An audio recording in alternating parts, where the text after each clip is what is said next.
ஹாய்ங்க. அடிக்கடி வாயில் புண்ணு வருதா? இந்த கீரை பொடி செஞ்சு சாப்பிட்டு பாருங்கள்.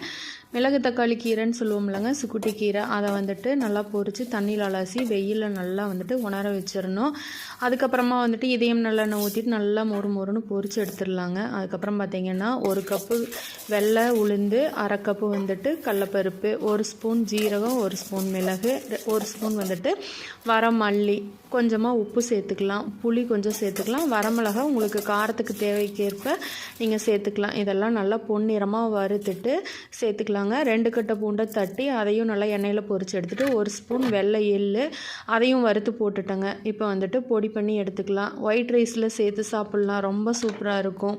அதுக்கப்புறம் பார்த்திங்கன்னா இட்லி தோசைக்கு கூட இட்லி பொடியாகவும் நம்ம தொட்டுக்கலாம். ரொம்ப நல்லா இருக்குங்க. வாய்ப்புண்ணு அடிக்கடி வந்துச்சுன்னா இந்த மாதிரி நீங்கள் கீரை சேராதவங்களுக்கு இந்த மாதிரி பொடியாக செஞ்சு சாப்பிடுங்க, நல்லாயிருக்கும்.